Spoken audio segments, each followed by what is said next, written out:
Hana mến chào cô bác, anh chị và các bạn. Lần trước Hana có chia sẻ công thức bánh tiêu được rất là nhiều cô bác, anh chị và các bạn yêu thích. Hôm nay Hana xin chia sẻ thêm một công thức khác để làm món bánh tiêu vừa phồng to vừa có rễ tre, đặc biệt để qua ngày hôm sau bánh vẫn mềm, ăn rất là ngon. Nếu cô bác, anh chị và các bạn thích, xin mời vào bếp làm cùng với Hana nhé. Để làm món bánh tiêu mềm ngon thì Hana sẽ sử dụng thêm khoai lang tây. Mình sẽ dùng nửa củ khoai lang tây, sau khi gọt vỏ rửa thật sạch, cắt nhỏ. Cho nước vào ngập khoai, mình sẽ nấu cho tới khi khoai mềm.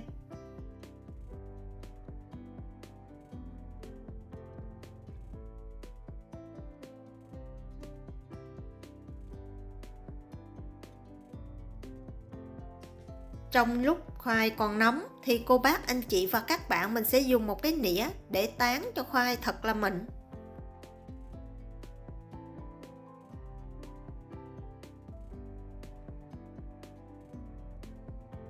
Với công thức làm 12 cái bánh tiêu thì Hana chỉ sử dụng 45g khoai tây sau khi nghiền mịn.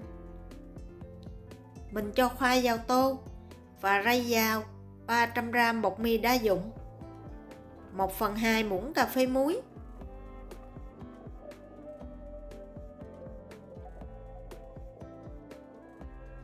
mình sẽ dùng tay vừa chà sát, vừa bóp, vừa trộn đều cho phần khoai và bột thật là hòa quyện với nhau. Phần khoai nào lợn cợn, cô bác, anh chị và các bạn nhớ bóp cho thật là nhuyễn.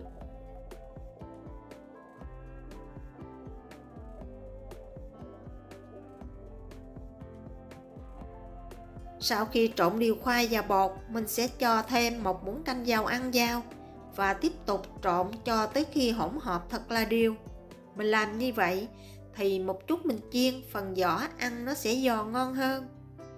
Phần sữa thì Hana sử dụng 160g sữa tươi loại không đường, 30g đường cát và khuấy cho đường tan hoàn toàn.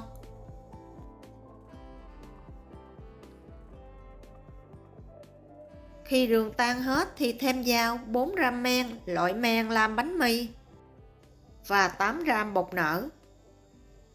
Mình tiếp tục trộn đều hỗn hợp thật là hòa quyện.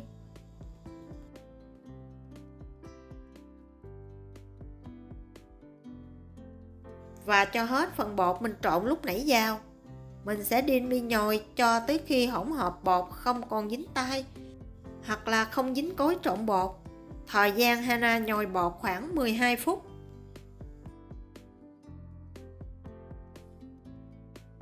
Sau khi nhồi bột xong, mình sẽ thoa một ít dầu ăn để chống dính vào tô. Túm tròn khối bột lại, mình sẽ ủ cho tới khi bột nở gấp đôi. Tùy theo thời tiết mà cô bác, anh chị và các bạn ủ nhanh hay chậm.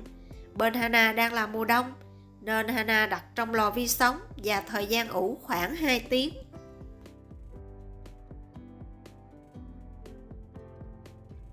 Sau khi bột nở gấp đôi, mình sẽ thoa một ít bột áo ra bàn. Phần bột này cô bác, anh chị và các bạn không cần nhồi lại. Mình sẽ dùng tay lăn dài khối bột, sau đó chia thành 12 phần bằng nhau.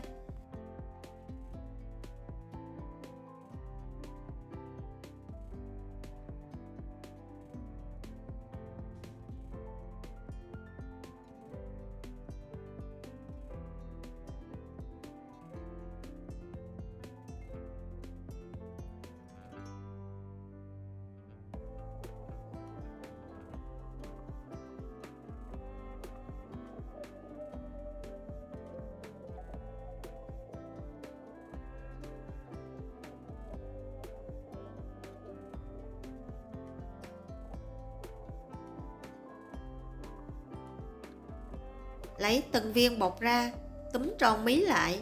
Phần này cô bác, anh chị và các bạn nhớ làm cho kỹ, kẻo một chút mình cán bị xì.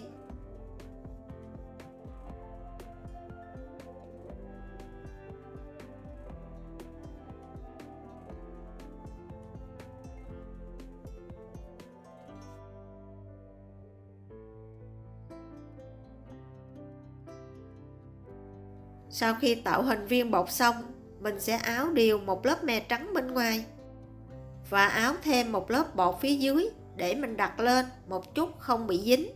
Vì nếu cô bác, anh chị và các bạn để viên bột bị dính xuống bàn, một chút mình lấy lên, phần đó mình chiên sẽ bị xì. Và đậy kín lại để bột nghỉ 20 phút. Sau 20 phút, mình mới bắt đầu đi đun nóng phần dầu chiên. Trong thời gian chờ dầu nóng, mình sẽ đi cán bột. Trước khi cán bột, cô bác, anh chị và các bạn cũng nhớ lấy một ít bột rải lên bàn để chống dính. Nếu cô bác, anh chị và các bạn thích ăn bánh rỗng ruột thì mình sẽ cán cho mỏng. Nếu mà thích ăn bánh ruột dày hơn, mình sẽ cán bánh có độ dày một xíu. Và để bánh phồng to không bị xẹp thì khi cán bột, cô bác, anh chị và các bạn đừng ấn mạnh tay quá. Mình chỉ cần để nhẹ nhàng, đẩy phần cây lăn ra ngoài là được.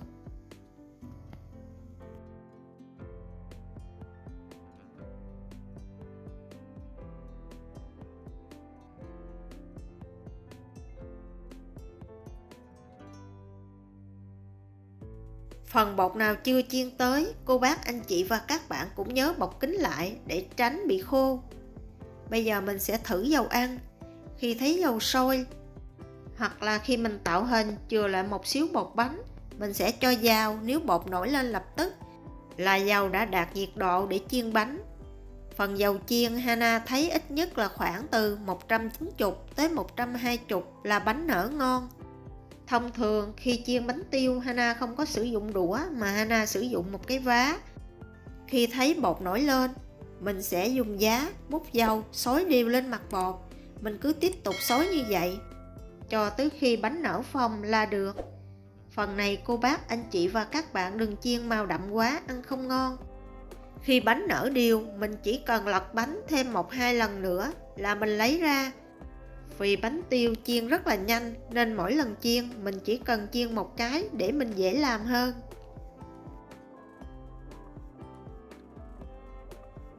Với công thức và cách làm này thì vỏ bánh hơi giòn giòn, bên trong thì mềm mềm xốp xốp, có rễ tre, hương vị thì rất là thơm ngon.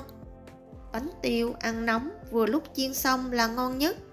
Nếu cô bác, anh chị và các bạn ăn không hết, mình cho vào hộp đậy kín lại để qua ngày hôm sau bánh vẫn mềm ngon, không bị cứng. Hy vọng những gì Hana chia sẻ sẽ giúp ích cho cô bác, anh chị và các bạn một phần nào trong việc nấu ăn. Nếu cô bác, anh chị và các bạn thích, nhớ đăng ký ủng hộ kênh của Hana nhé. Hana cảm ơn. Mỗi tuần Hana chia sẻ món ăn vào thứ Ba và thứ Sáu.